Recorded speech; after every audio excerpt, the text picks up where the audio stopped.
The majority of your training happens as what we call on-the-job training, or through the actual experience of conducting the research.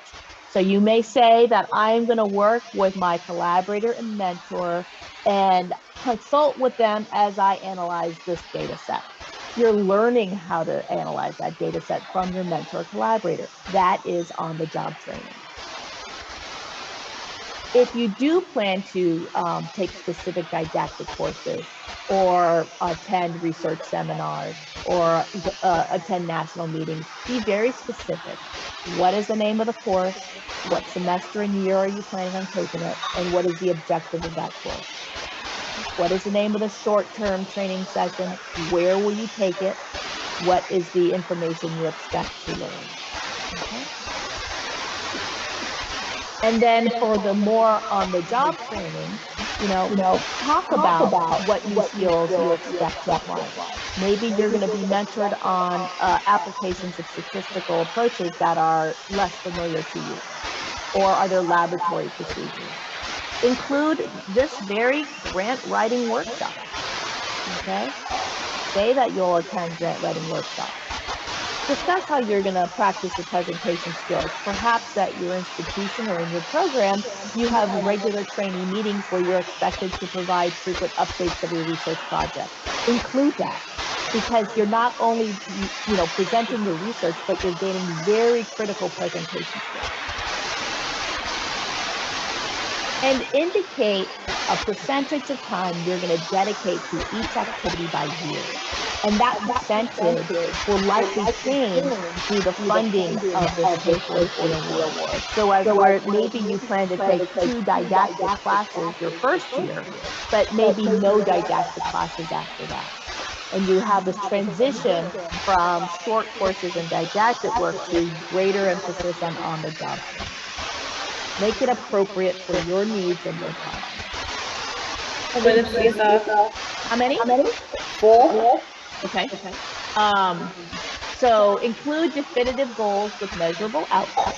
Okay. Are you going to how many papers do you plan to publish? When do you plan to publish them? What grants do you plan to submit? And also prepare an individual development plan. And this was discussed, I believe, yesterday. And importantly, identify weaknesses. Don't gloss over the fact that you are missing a specific skill set. You may decide to ignore them, but your reviewer won't. And so the best way to tackle a weakness is to present it as a growth opportunity. For example, I know I'm lacking in this statistical approach, therefore I will gain mentorship or didactic training in this manner. And include a description of how your mentors, collaborators, other contributors and consultants describe your relationship with these individuals and how they will each help you tackle your training program. So the candidate section, which includes the background, the goals and objectives, and the career development plan, takes about 6 pages, which when combined with the research strategy totals 12 pages.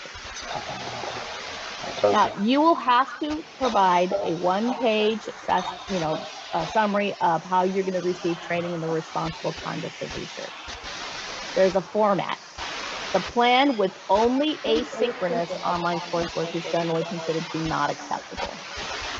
It sounds like with recent adjustments that started with COVID, that synchronous Zoom sessions, meaning where you are live with your professors and able to discuss things in real time, that is acceptable, but it's still a little vague some places.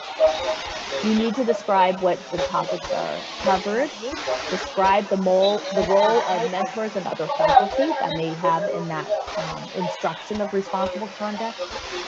Describe the number of contact hours, the minimum being 8 hours per year. And then how frequently you plan to undertake this training. Per NIH guidelines, instruction must occur at every career stage, but at least once every 4 years. So your description of the training and the responsible conduct of research is just 1 page.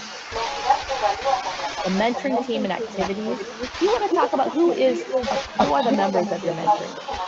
And your mentors should be accomplished investigators, have R01 or similar levels of funding, demonstrate a track record of contributing to the field, have some level of international or national gravitas. They are recognized for their research and what they do.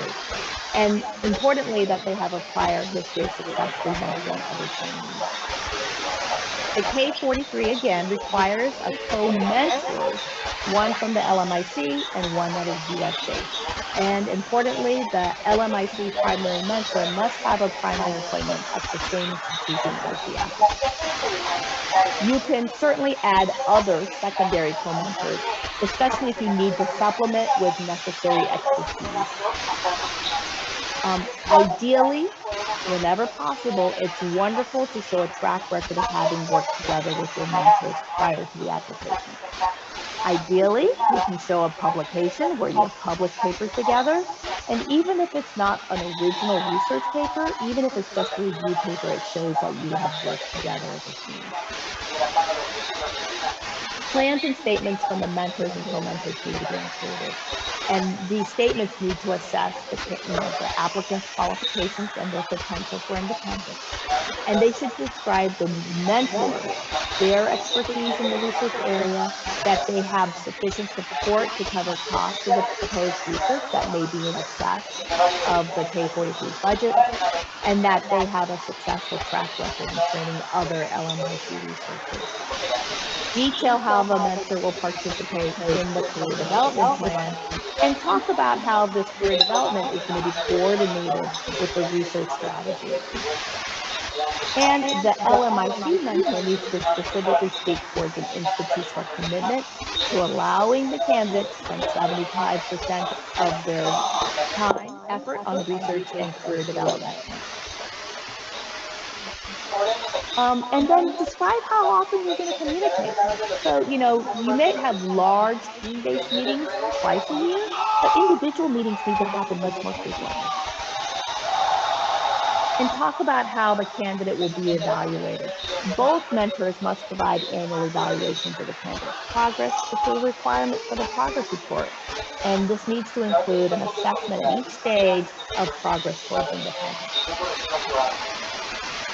If you are proposing a clinical trial, so that's optional for one of the mechanisms, but your mentor must include statements to document their leadership of the clinical trial, specifying their ongoing source of funding, that the clinical trial has been appropriately registered, and how the mentor's expertise, specifically in the area of the conduct of clinical trials, are appropriate to guide the applicant.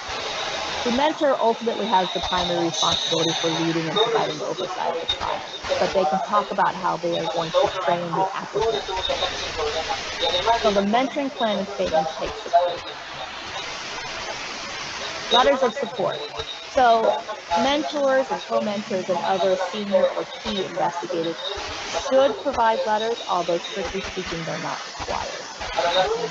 And these individuals will ultimately need to provide some documentation on what we call the other support, which itemizes current and pending funding. And anybody who is considered a mentor, co-mentor, or a senior or key investigator must have an ERA common username, and those can take a couple weeks. So consider that early and apply early. All right. Version again. Let's see if it'll go.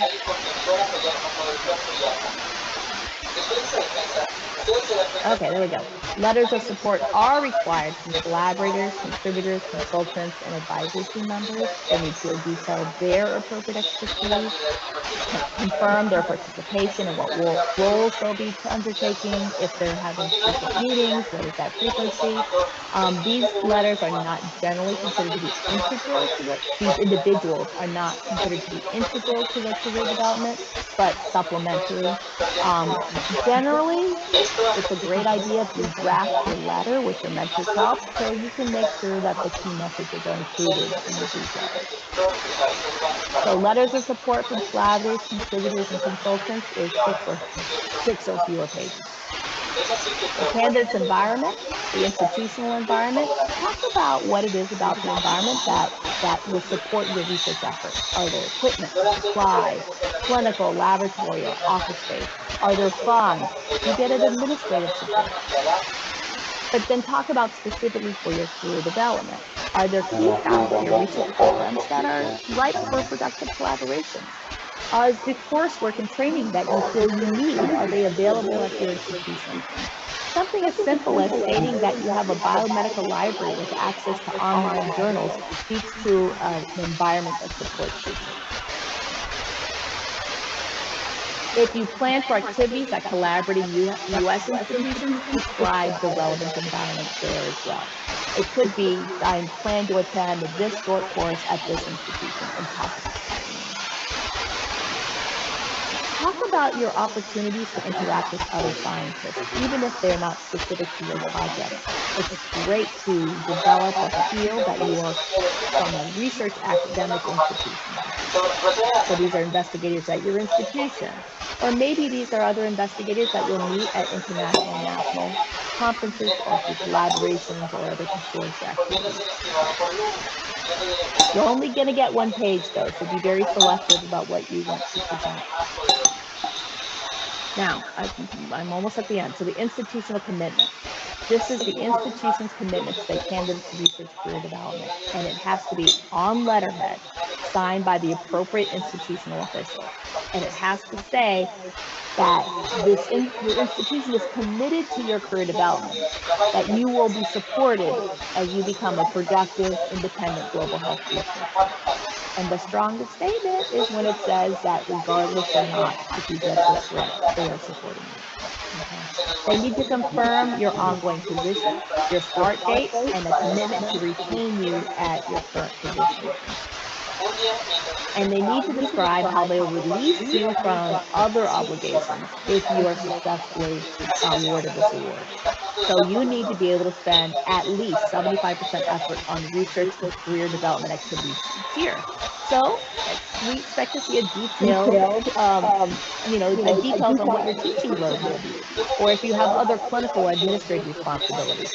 Show how that will, what your expectations will be in those roles, and how it will be adjusted so that you can commit 75% effort on research and career development. This institutional commitment to the candidate's research career development, you can get 2 pages. Importantly, this is one more page than the typical page limit. So if you look at the general instructions, it says 1 page, but if you look at the PAR, this instruction specific for this award mechanism, it increases that limit to 2. That was my last slide.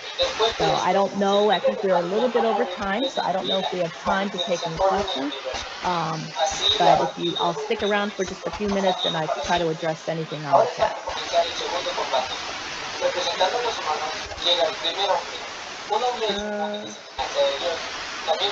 We actually do have questions, Lisa. I have to be mindful of time as we really are running out.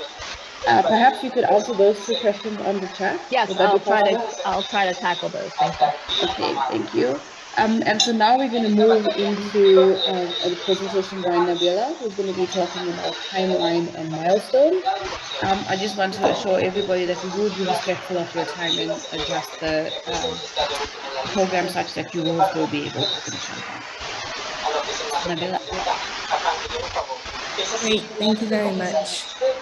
So in terms of timelines and milestones, I've got just a few slides for colleagues to go through. So first of all, what are milestones? I hope people can see okay. So a milestone is a finding or a set of findings that signal the achievement of a specific aim that you have listed in your research plan. So you may remember whichever day it was that we discussed the specific aims, we said that perhaps 2 to 4 should be listed as part of your research strategy. So this is the opportunity as part of your milestones to really unpack what each one of those specific aims will entail and have them in a tabular fashion with almost like a Gantt chart. So this is where you are very specific as to what each of the specific aims will need to cover in order to reach your overall aim. Applicants must propose one or more milestones for each of those aims, as I've just said. And prior to funding application, we have found in our experience that program staff will contact the applicants so that whatever you have suggested as part of your milestone plan, if there's anything or any changes that they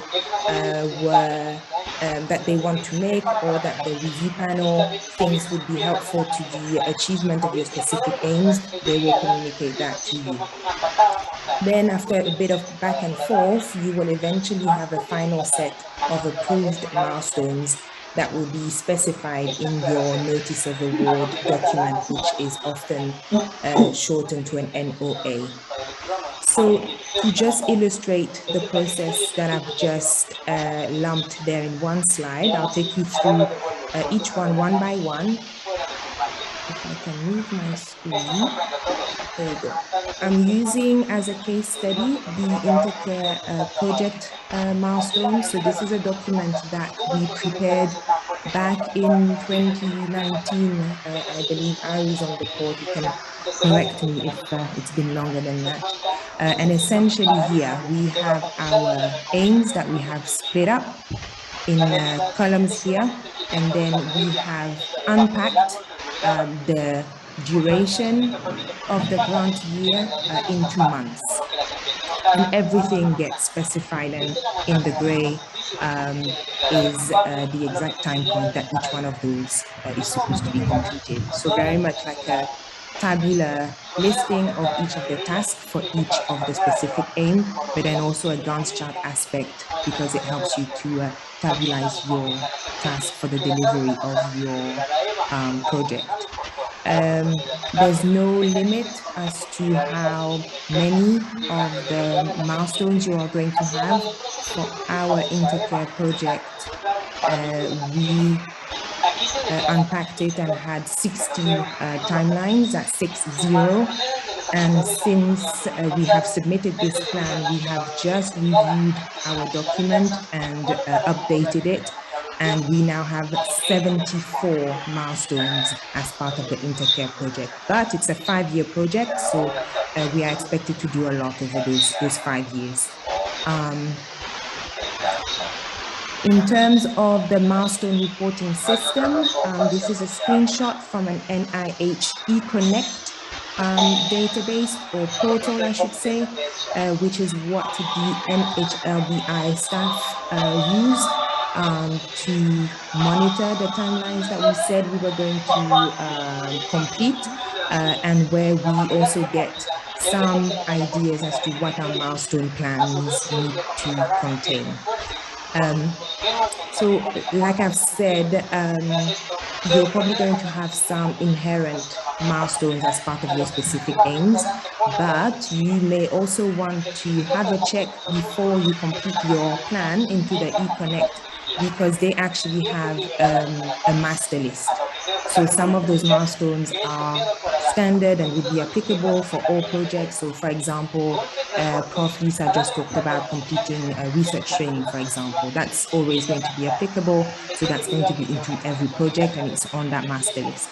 And then you may have more project specific ones, like for us, the Intercare project, we have setting up the electronic health record, which obviously will not apply to all projects. So it's a mixture of a list given to you plus your own project specific ones. eConnect has strict user roles, so not everybody is just able to create an account and log in and agree milestones. The designated PI must delegate access to specific staff accounts. So please allow some time for your PI to have access to eConnect, grant you the access, set up your username, and for you to get finally access to what you need. It can take a bit of time. Then once you have a draft milestone plan into eConnect and as part of your document, they must be submitted by the signing officer that is at your faculty or your university. So again, it's not just anybody that can submit the final agreed milestones. It's a specific user that you must agree or check who that is prior to completing that task. This is a schematic, again, taken as a screenshot from the NHL BIE Connect dashboard. More screenshots saying the same thing. So you see that it illustrates, a bit of back and forth. So there's really a sort of communication and conversation, as Brad and Keith were saying earlier. You're not completely submitting your application and you're done. There's really a back and forth, which is great to have. Some feedback from our experience as to how to develop good milestones. So they should be described in the research strategies section C of the form that you have on the ERA. And you'll have the detailed plans for research strategy, and they will say that you need to include the milestones and the timeline. It's a must, it's a requirement in order to have a valid application at a later stage. Provide sufficient details. I think that's been one of the themes of this workshop, is that we must be sure that as part of our applications, we provide as much detail as feasible and possible on methods, assumptions, the different designs, and the data analysis plans that we plan to develop or to have as part of our research projects, so that the people who are reviewing it are assured that we have taken everything into consideration.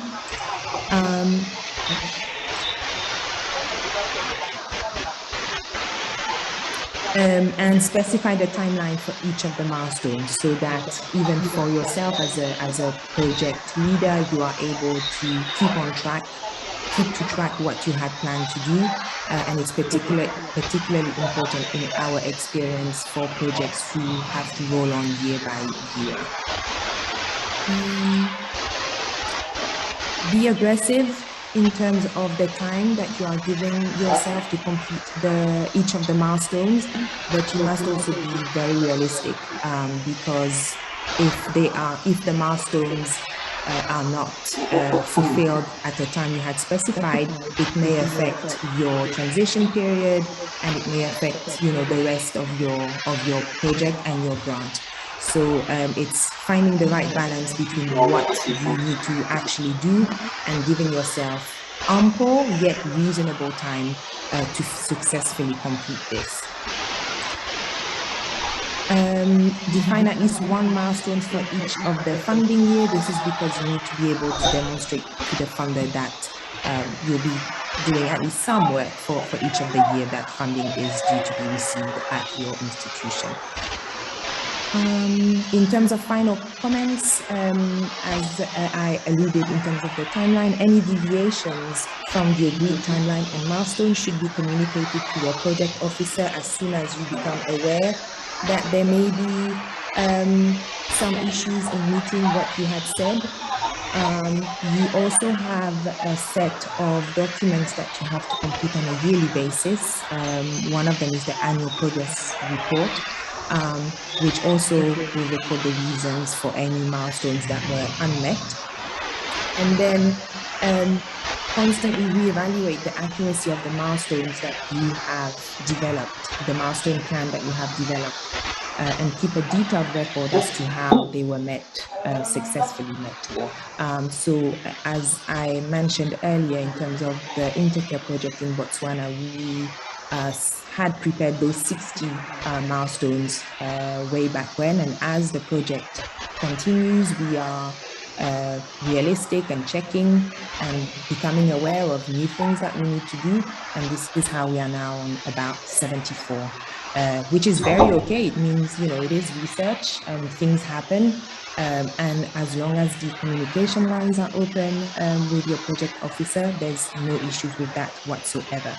For us, in terms of the Intercare project, again, because it's an implementation science clinical trial, we are keeping a very detailed record of what we are doing with an implementation tracker system. So that's just one of the ideas that I've put on here, but would obviously be applicable to implementation science projects mainly. I think that's all I had for you today. And I am around if any comments, questions, or clarifications. Thank you. Thank you, Nabila. I just want to check, are there any comments or questions that anybody would like to make around any of the section, any of the presentations we had in the session?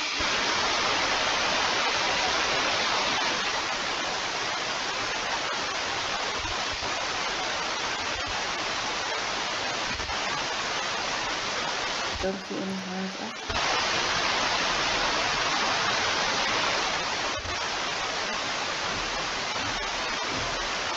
Give it another 2 seconds.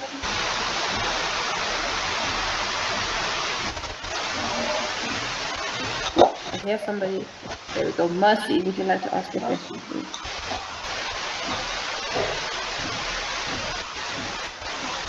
Mercy, you're on mute. If you're asking your question. Yeah. You're mute again. Yeah. I said thank you for the presentations. It's highly educating. Please, can we get this, the recordings and the slides, you know, from day one to this day? I don't know if it's possible for us to get the slides and the recordings. Hi, Mercy. This is Glenn. Yes, we will send the recordings and the presentation slides to you with other resources of Brand's websites. That's Brad and Lisa shared today. So please stay tuned. You'll receive all of those. Thank you. All right. Thank you. Okay. Does anybody else have any questions?